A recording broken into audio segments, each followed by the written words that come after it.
Yay! We're gonna start talking about woodwinds today. Are you excited? I'm excited. I'm really excited. You ready? You ready? Okay, let's go.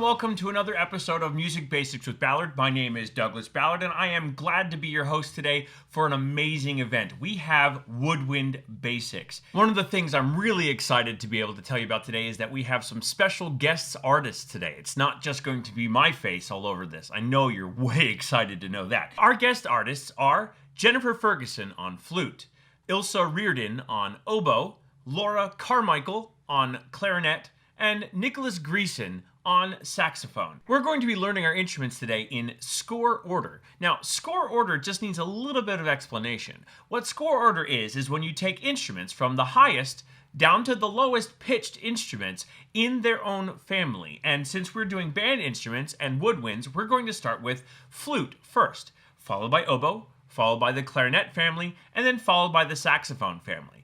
When we do brass, it is the same thing, and it starts from highest to lowest, and we'll talk about that later. So let's get right into it. Oh, I almost forgot. This is distance learning for my students. And while we are going to be going through this video, every once in a while I will be slipping in code words for them because they have to put it into a passphrase quiz at the end of this video. So just be prepared for those to show up from time to time, okay? All right, now we can get into it. Our first artist today is Jennifer Ferguson.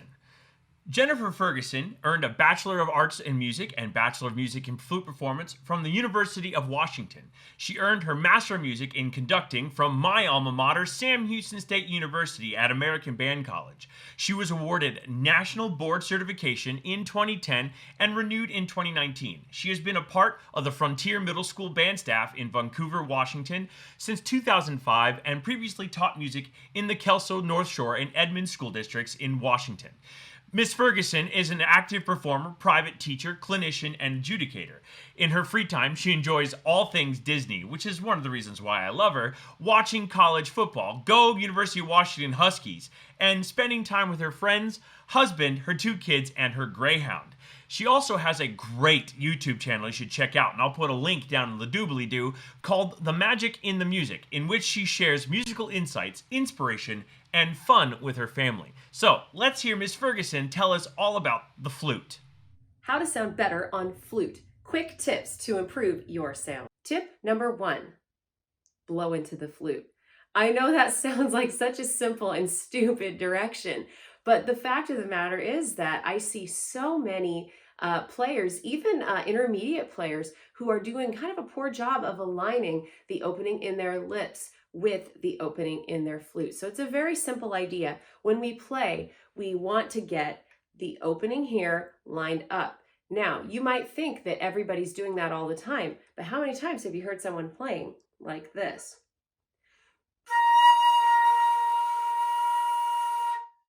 Or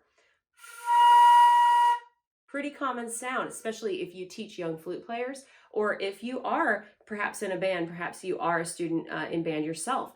You've probably heard that sound a lot of times, but look what happens when I properly align my opening in my lips with the opening in my flute. I'm gonna actually move it over. Let's see, I'll pull it this way.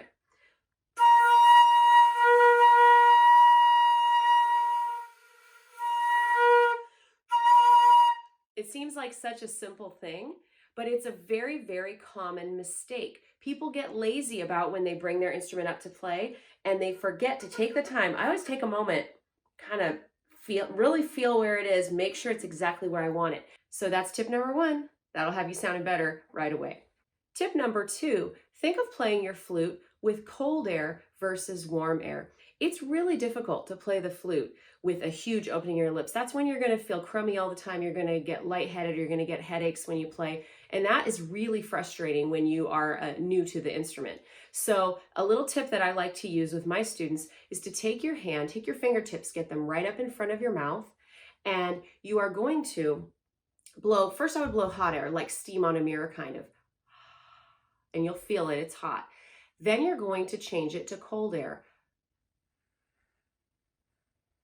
cold air on your fingertips, and the temperature will feel different. Now, the smaller we can make that opening, the better. So ideally we want it to be kind of like an oval that is like flattened and tapers down at the sides. So very, very flat oval. So the more you can kind of feel that with your fingertips, and their fingertips are very sensitive, you can feel it. Kind of feel the shape that you're creating with your lips, and that is going to improve your sound a lot. I hear a lot of less experienced players doing things like this. Notice that the opening in my lips is really, really huge. But if I go for that cold air approach, and with the smaller opening, really what it's doing is it's reminding us to focus our embouchure and make that opening in the lips smaller, and it kind of directs you how to do it. Tip number 3, posture matters a lot as a flutist. So it's really, really important that you are aligning the opening in your lips, not just side to side, but the angle is aligning with your flute. And I'll show you what I mean by that.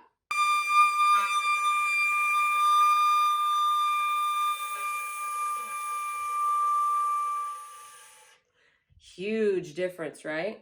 Let's start down low and come up.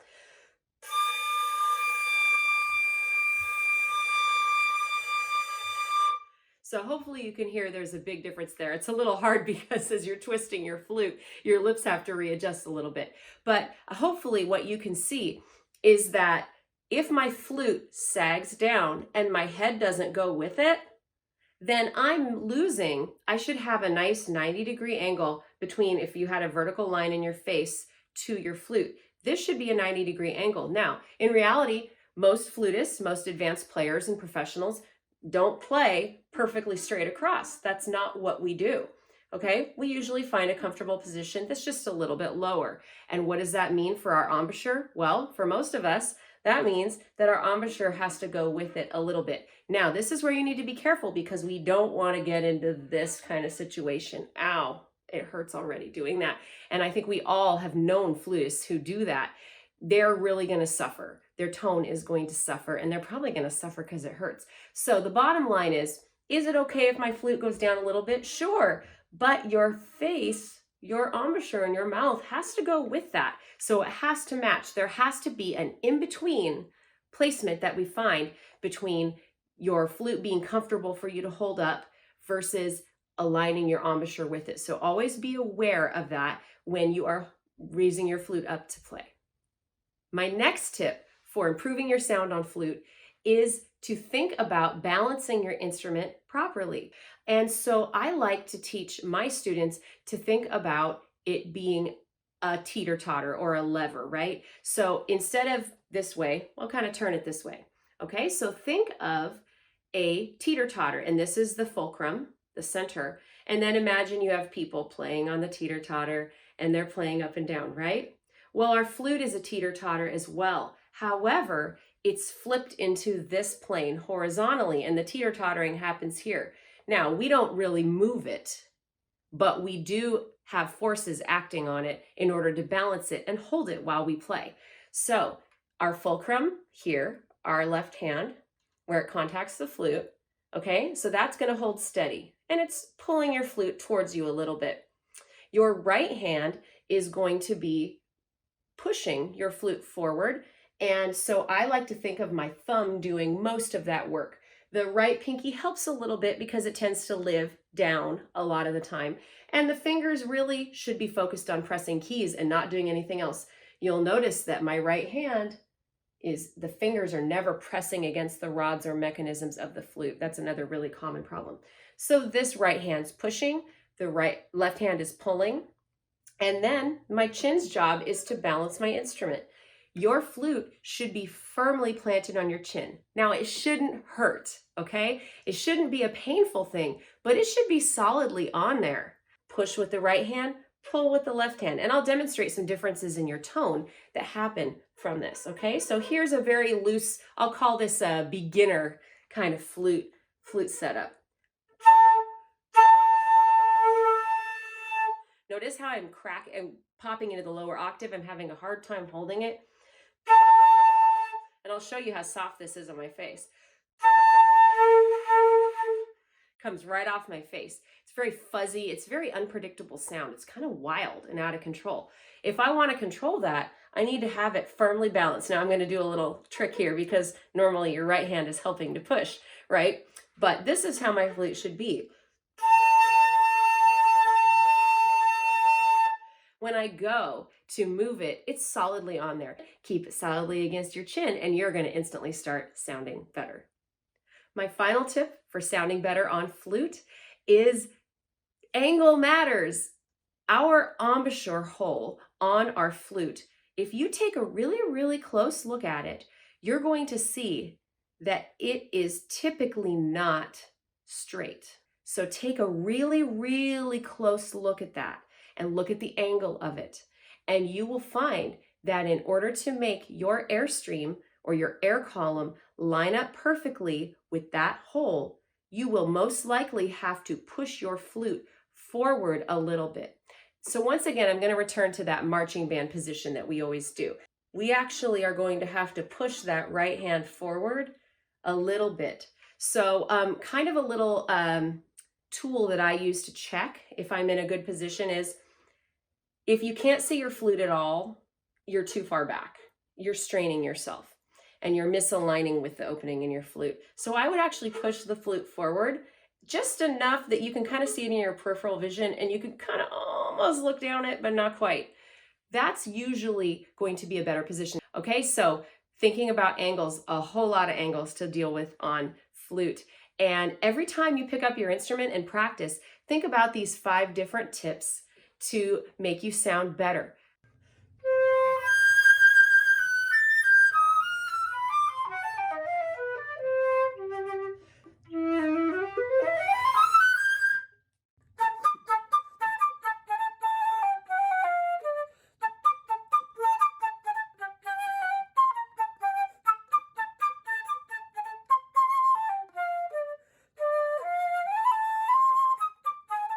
Well, that's all for today. Hopefully those tips are going to help you improve your sound right away. Have a wonderful day. Get out there and practice. Bye. I hope you learned a lot about the flute from Miss Ferguson, and make sure you check out her YouTube channel. Before we move along, I'd like to add in my first word today, and that is big, as in that house is really big. So there you go, big. Our next instrument, the oboe, comes from the double reed family. And for those of you who don't know what a double reed is, it's when you have 2 pieces of cane that are cut so that when you blow air through them, they create their sound by slapping together like this. Our next performer on oboe is Ilse Reardon. Ilse Reardon hails from Denver, Colorado with her husband, 2 sons, and very hairy dog. She has a Bachelor's of Music in oboe and a Bachelor of Music Education, both from the University of Colorado. She also has a master's degree from, you guessed it, Sam Houston State University, also called American Band College. She works in 9 schools in the suburb of Wheat Ridge, where she teaches 5th through 8th grade band and orchestra. She likes taking her children on hikes in the mountains, working in the garden, and is a sucker for really good Asian food of any sort. She even occasionally plays her oboe and English horn with a local community band, and now she's going to play it for you. So, take it away, Ilse. Hi, my name is Ilse Reardon. I am from Denver, Colorado, and I teach middle school band from 5th through 8th grade. And I'm an oboist.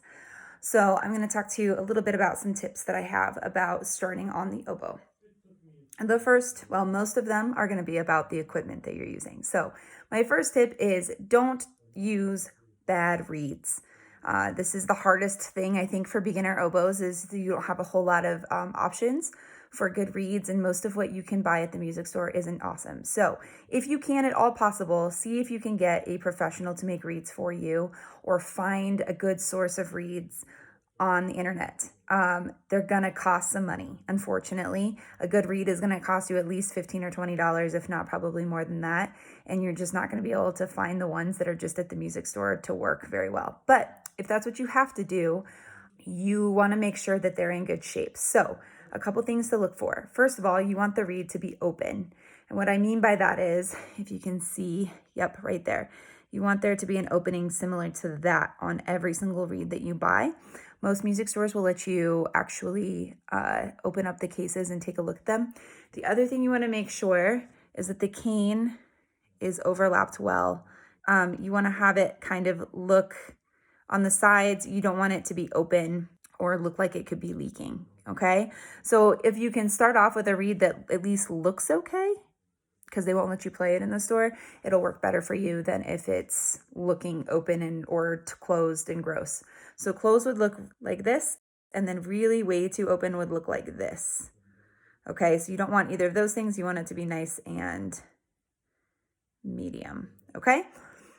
So best option is to find a professional to make them for you personally, preferably from a private teacher that's also helping you learn how to play, or an online thing, or at minimum, take them out of the case and look at them, okay?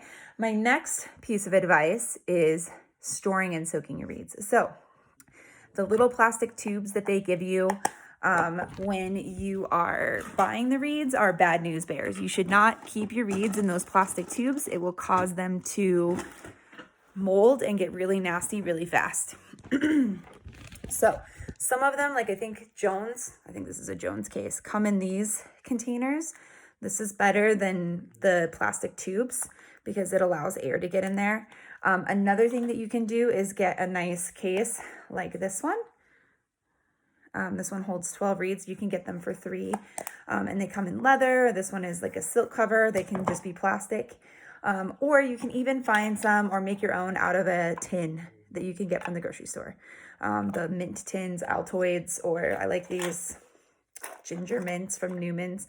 And you can just, if you don't have any other way to do it, just put cotton balls in the bottom and on the top, and then keep your reeds in there and let them dry a little bit before you put them in. So those are some options for storage, but don't keep them in those plastic tubes. If you have to, at least take like a razor blade and cut holes in the sides so that air can get through and let your reeds dry out. The second thing you need to make sure you do is before you play, don't try to play on a dry reed. You want to soak them first. It depends on where you live, on how long and how old the reed is. So the older the reed, the longer it's going to want to soak to sound good.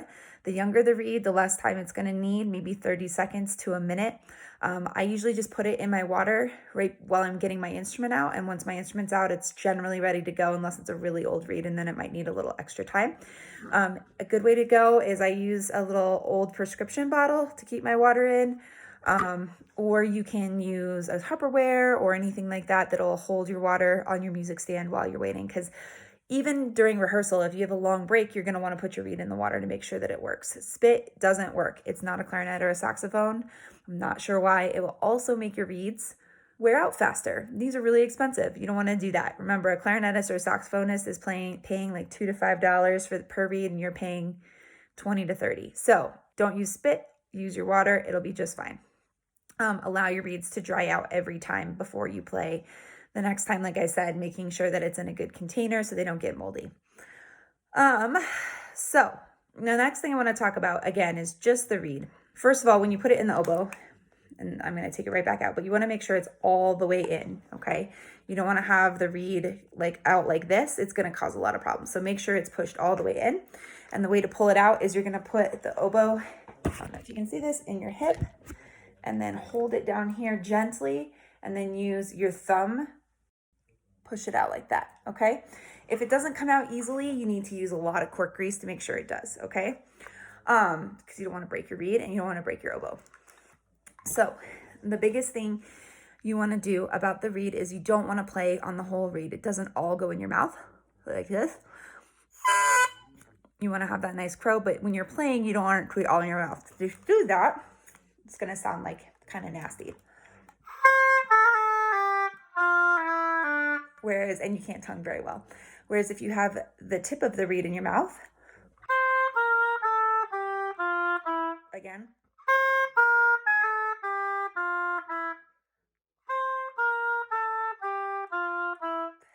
and the reason why is because you want to be playing on the thinnest part of the reed so that you can manipulate the pitch. So you can see, because of the way the light is in my room, see how thin, you can see a lot of light coming through the very tip of the reed, and it's a lot darker down there. So the reed is thicker down here close to the thread than it is at the tip.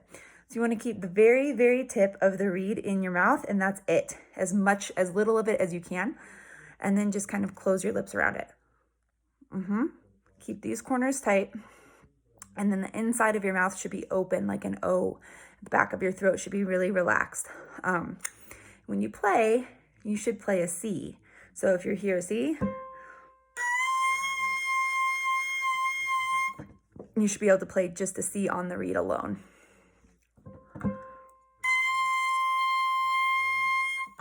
Every note that you play on the oboe will either be between C or C sharp.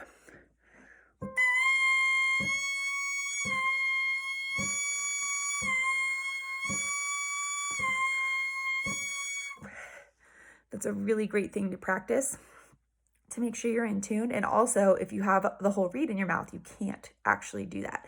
So the way I'm doing it is by manipulating my jaw and my lips.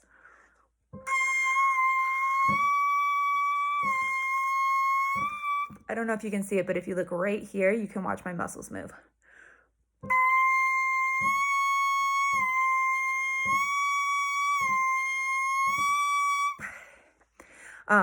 So if you can get really, really good at that, and it's going to take a while. The first thing you should do before you can get the C to C sharp is just see if you can move the pitch around, like, and get that flexibility in your face. So your lips should be supporting the reed, but your jaw should be able to move a lot. You shouldn't be biting down on it. But C to C sharp is really important. It's something I do all the time still, even as a professional. And you can add tonguing to it.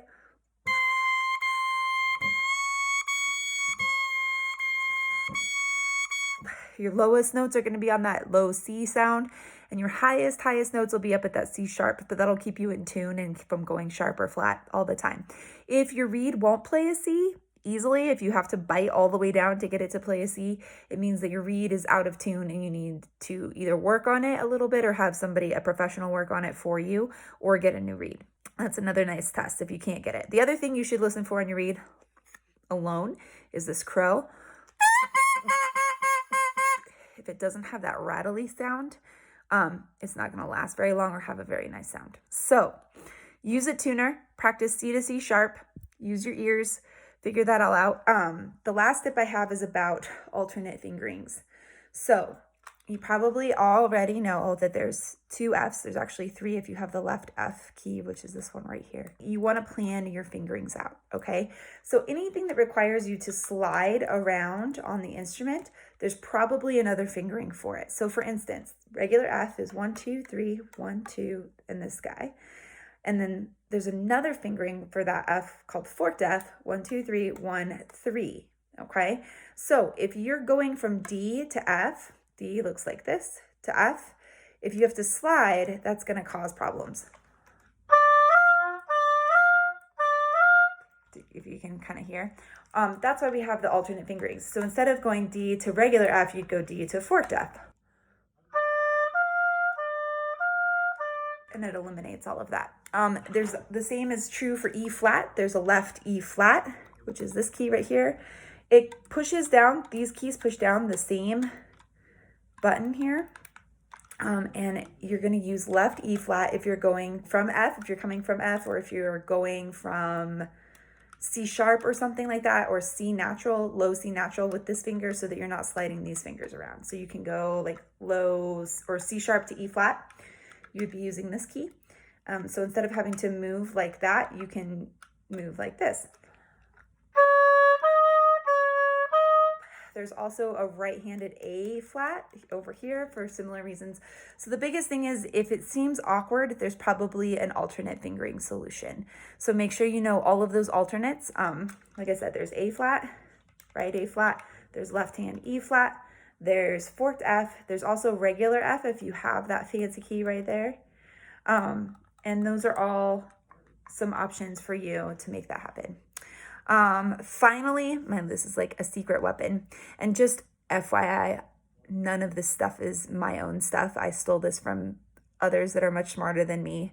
But is F sharp is a really bad note on the oboe. So if you add your B key,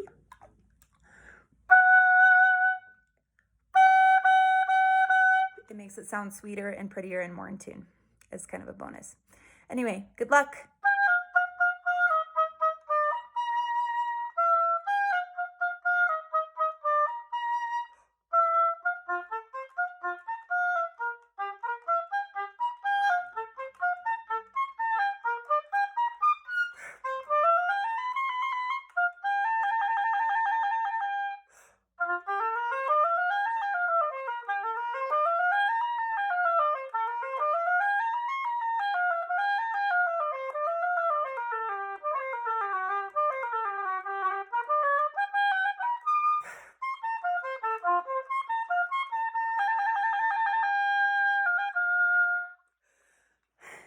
I tell you that no one really can make the oboe sound the way that Miss Reardon does. I hope you enjoyed that. The next set of tips we're going to receive is on the clarinet family. And the clarinet is a single reed. Unlike the oboe, which has two reeds that make sound by clapping together like this, the clarinet has a single reed that touches onto a mouthpiece and only the reed moves against the mouthpiece to create its sound. Our next performer is Laura Carmichael. Laura Carmichael is a private music teacher from New Jersey. She specializes in early childhood piano and woodwind instruments. She enjoys teaching marching band and indoor winds, and her hobbies are including playing clarinets in the Colts Neck Community Band and playing tenor saxophone, actually, in the Hegemon Spring Band. She loves spending time with her family, especially snowboarding and going to the beach. She has a bachelor's of music from Westchester University in clarinet. Here we go. Laura Carmichael gives you her tips for the clarinet.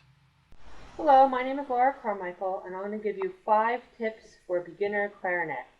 My first tip is putting together the clarinet. I'll take the upper joint. The most important thing of the upper joint is to hold down the second key. So you have 1, 2. So I hold down the second key, and my thumb is in the back where there's no keys. And then I'm going to take the lower joint and put them together. So this raises the key, very important, so it doesn't get stuck on the bottom joint.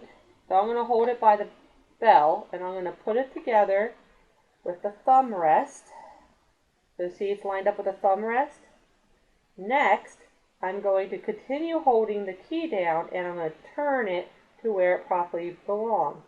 So then we don't bend the key on the bottom joint. Alright, so that's tip number 1.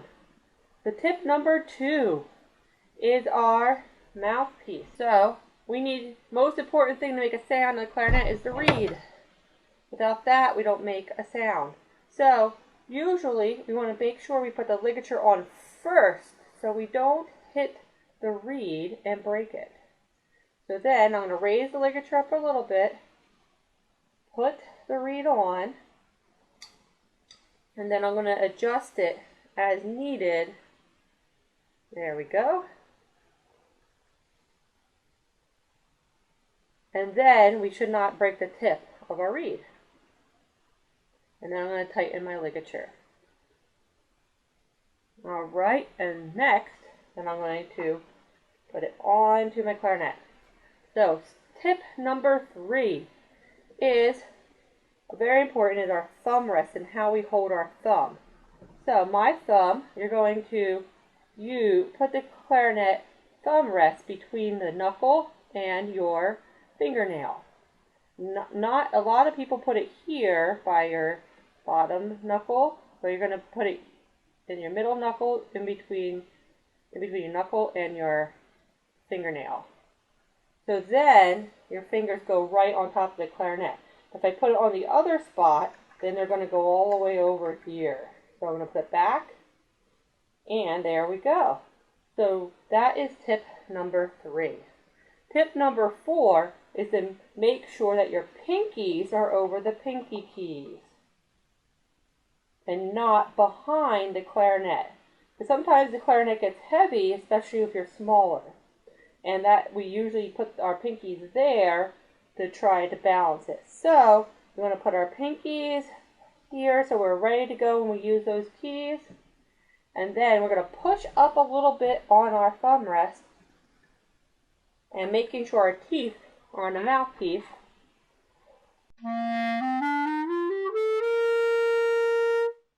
And there, our pinkies and our weight is distributed. Alright, and now our 5th tip is our embouchure. So, biggest thing we want to make sure is that we point our chin to the ground. And then what's fun is that you have to be able to speak without moving your lips. Hello, how you doing? And then you have to be able to put that onto your clarinet.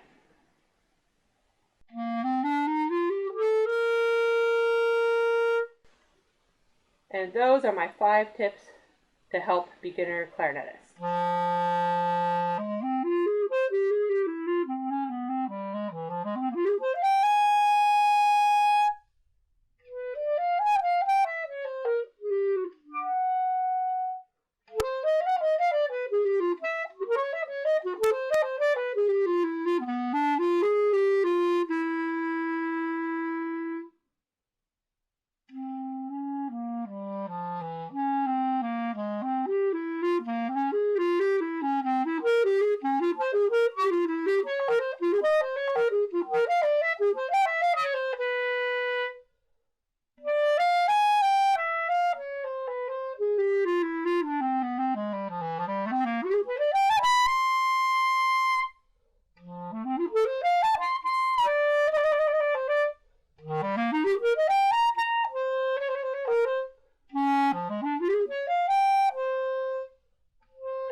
I hope you enjoyed those tips from Laura.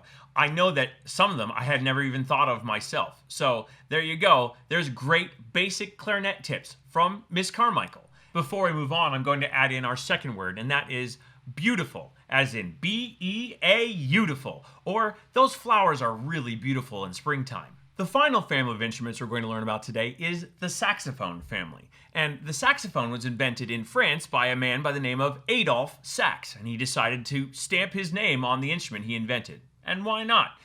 And our performer today is a man by the name of Nicholas Greeson. Nicholas Greeson is currently the elementary band director for the Cape Henlopen School District, serving the beach communities of Sussex County, Delaware. He has taught elementary band since 2015 and was a high school band director from 2006 until 2015. He is a sergeant first class and music team leader in the 78th Army Band, U.S. Army Reserve, located at Joint Base McGuire-Dix Lakehurst, where he has served for over 20 years, performing on single reeds and horn. Nicholas has served as the All-State Senior Band Coordinator and the Sussex County Representative for the Delaware Music Educators Association and President of Sussex County Music Educators Association.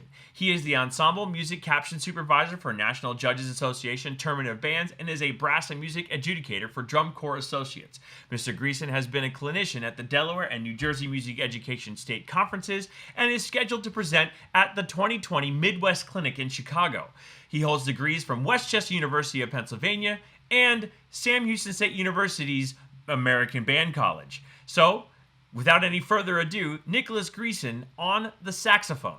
Hello students, my name is Nicholas Greeson, and I wanted to just talk about a couple of really important essential skills and techniques for young saxophonists. And I start with the setup, and that you have the reed and the mouthpiece, and where you place your embouchure. So first and foremost is, and this is kind of a fancier setup that I have going on right here, but you have your ligature, which essentially holds the reed onto the mouthpiece, your reed, and your mouthpiece. Now, especially at the beginning level, at the very, very beginning level, far too many saxophone players start on too soft of a reed. Even with beginner mouthpieces, you shouldn't be on anything softer than a size 2.5.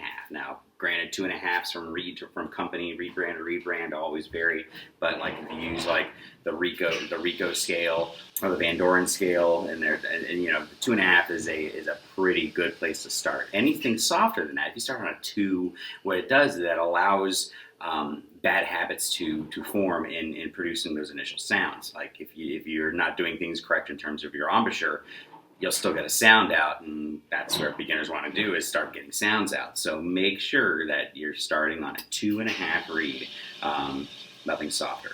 Great. So critical thing number 1. Number 2, crowing on a mouthpiece.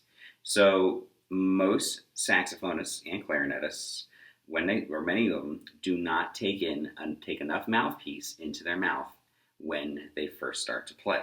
They basically only take a little tiny bit because they're not used to this. It's like, ooh, put a little bit in my mouth and try to get and what happens is if this was a size 2 reed, it would have given me a nice big loud squeal, and that's not what we want.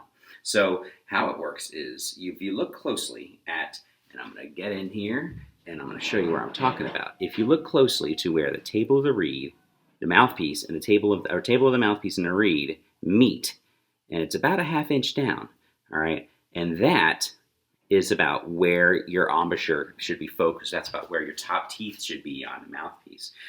So that's really important, because that allows the reed to properly function and vibrate so that you will get a proper sound out of the mouthpiece by itself.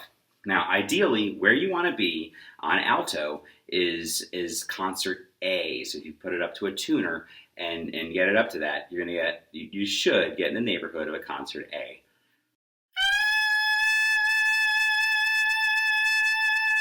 All right, that means it's enough of the reed is vibrating and that you're getting a good full sounded crow out of the instrument. If you do not have enough mouthpiece in the mouth, it's going to be something higher. It's going to sound more like a concert C. And if you don't have enough mouthpiece in the mouth, you might be able to get it work for a while, but the instrument won't play in tune, and you won't be able to play the low end of the saxophone. And that is something that even I was doing wrong for many, many years. Going into high school, practically, I did not have enough mouthpiece in the mouth, and I had if difficulties playing in tune and playing the low register of the instrument, getting that to respond as a result. Articulation, and that comes to it the second essential or another essential skill for the saxophone.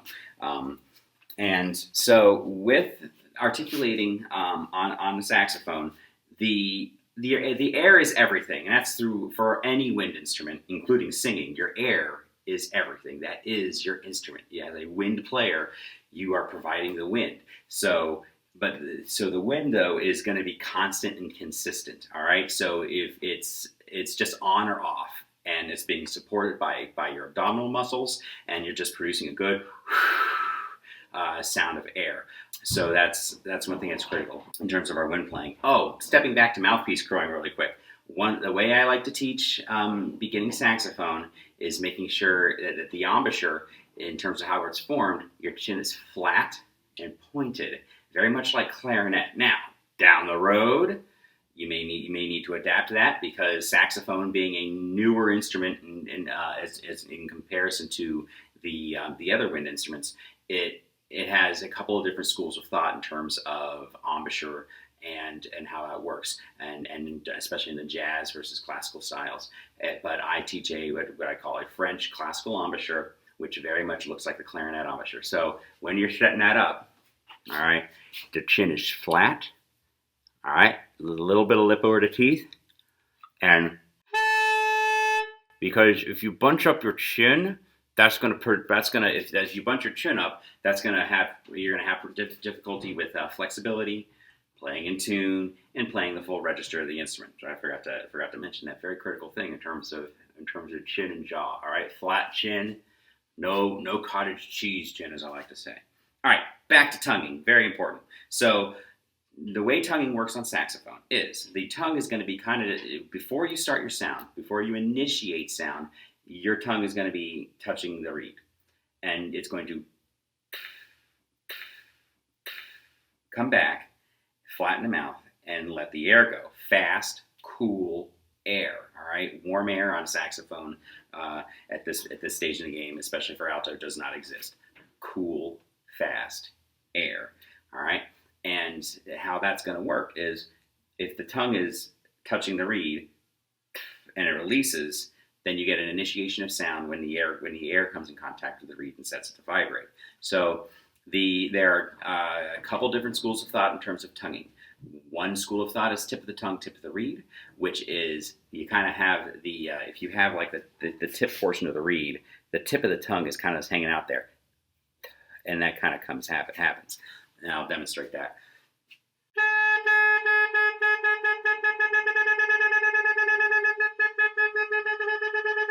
Now, that is how a lot of folks like to teach it. Me personally, I do not teach it that way because I find it easier to explain the method of articulation that I like to teach, and I call it thaw. It's a kind of a modified version of anchor tonguing. So if you take the tip of your tongue and put it behind your bottom teeth, and then say the word thaw, keeping the tip of your tongue kind of resting behind your bottom teeth. Thaw, thaw, thaw. So the part of your tongue that touches your top teeth instead is going to come off of the reed.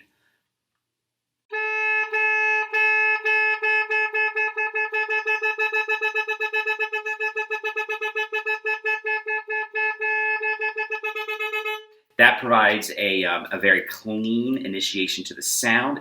It makes sure that you don't get any popping sound where you get to, if people are trying to tip the tongue, tip of the reed, they kind of close off the tip of the mouthpiece, and that produces kind of a popping sound, and it's not pleasant to the instrument. So I like to teach that tha tha tha tha tha tha tha. And that's how I go, and I found success in that, and that's how I do it as well. The only time I ever really try to go to a tip of the tongue, tip of the reed is if I'm doing some very, very, very fast articulation, even faster than what I just demonstrated. So the vast majority of my tonguing applications work with this articulation, which is easy to teach, it's easy to explain, and most of all, it's easy to control because it's very secure. It's right in the pocket. So that's where we go there. Next critical thing for saxophone, the neckstrap. I can't begin to stress how important it is that you can adjust your neckstrap. All right, so I'm gonna come a little closer again.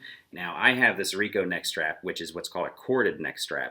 The fabric neckstraps work fine too. It's very important when you adjust a lot of times people just kind of throw the neckstrap on, and a beginning player, especially when they're sitting, and I actually am going to talk about sitting real quick. So I'm now sitting in a chair, and here's my saxophone and my neck.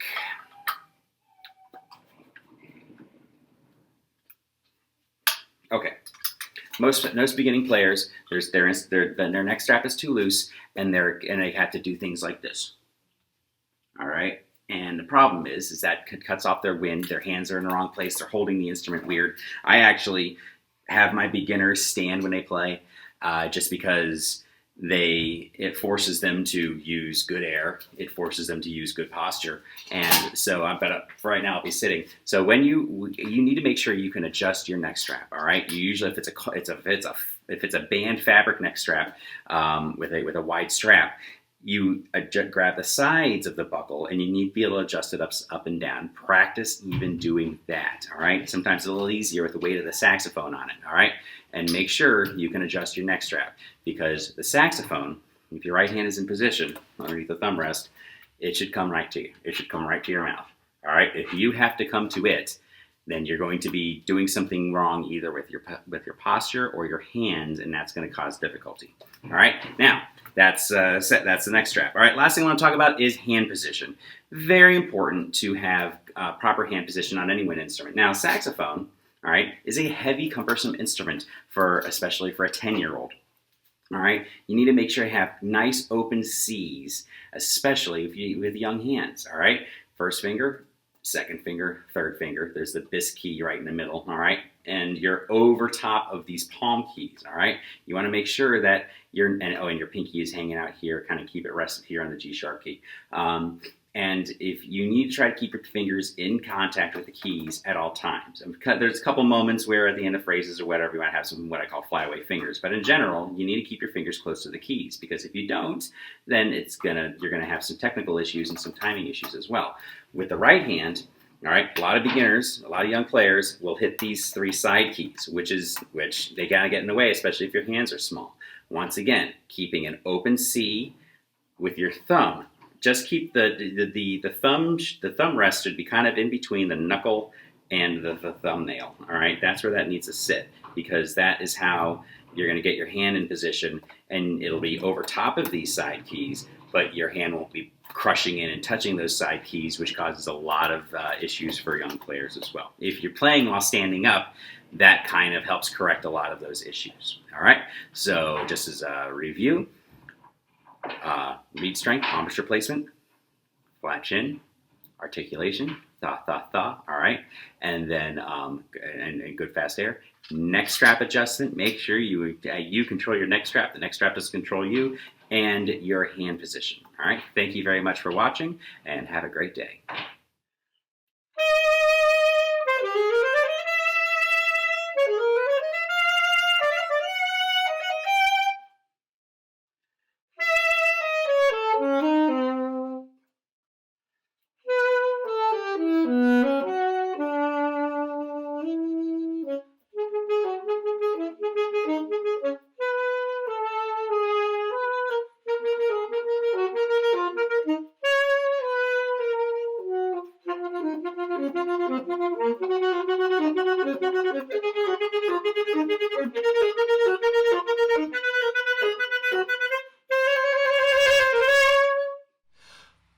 enjoyed our trip through the Woodwind family today in our basics lesson.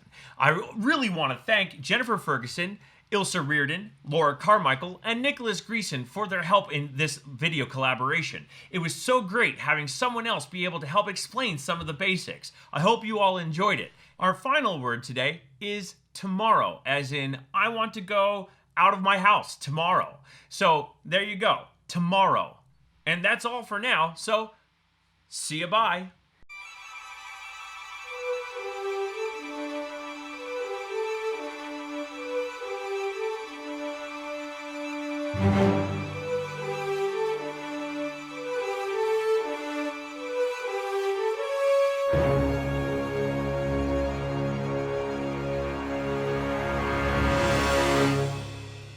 Do you want to see how to read cue cards on a budget? I'll show you. Twist ties and paper clips. Sloth is the mother of invention.